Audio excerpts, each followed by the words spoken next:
May the words of my mouth and the meditation of my heart be acceptable in your sight, O Lord. Amen.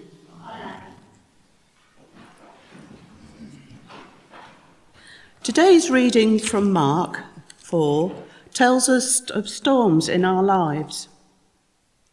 We've all seen them. Years ago, I lived in Married Quarters on the island of Portland. Weather-wise, Portland is a very dangerous piece of the coast where the weather can turn in minutes. My home overlooked fields down to the Portland Lighthouse, which then overlooked a piece of sea called Portland Chase, where two tides meet. And boy, it's stormy. You'd be sat in the garden in the middle of summer and in minutes be surrounded by a sea fog. And the winds. I lived on the end house and I've never known winds like them. The winds would drive the slates on the roof and they would rattle up and down. And trying to walk outside with a pram was almost impossible. As a consequence, when the south of England experienced the great storm, I slept through it. And of course, today's reading from Mark is a short tale relating to storms, regardless of whether they're about storms at sea or the storms of life which can beat us down at times. It was when studying Mark's reading, I read other people's words and points of view on the subject.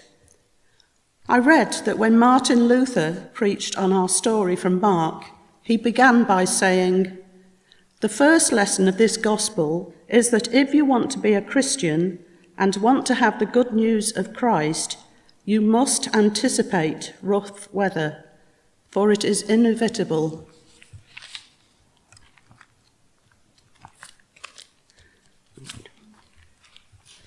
What wise words to speak.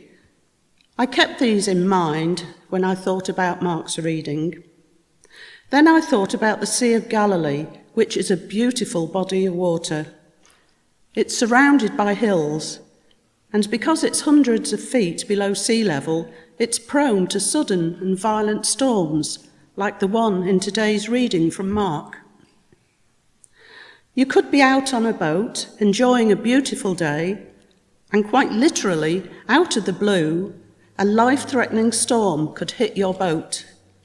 1 minute, things are quiet and calm, and the next, there is a raging storm that could capsize your boat. It was in one of these storms that our disciples found themselves. Jesus slept.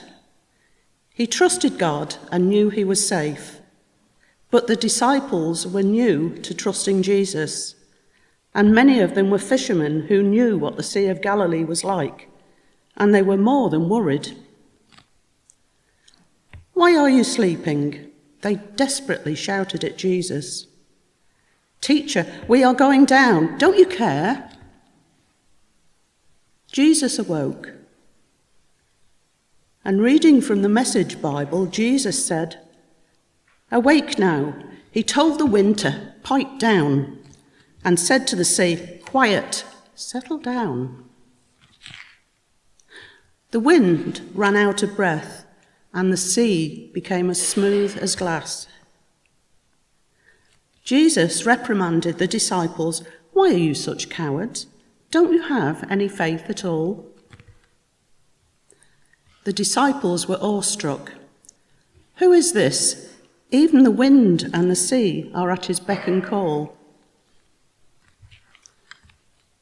But what was happening was that the disciples were learning to trust Jesus, to have faith in him, becoming ready to become his true and faithful followers, faith enough to take the good news out to villages and towns throughout the known world.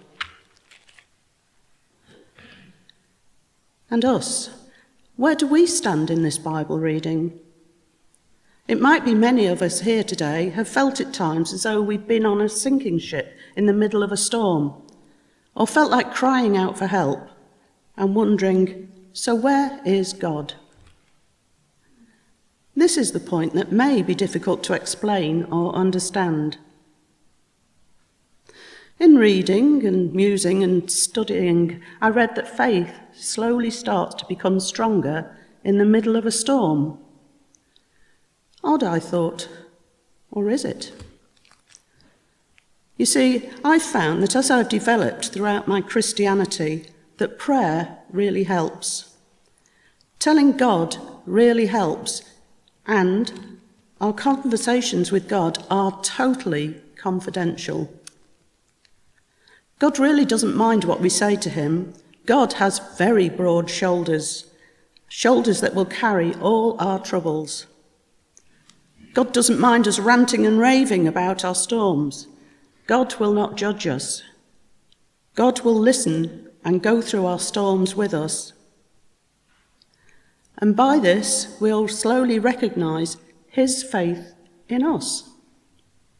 And our faith and trust in him will grow.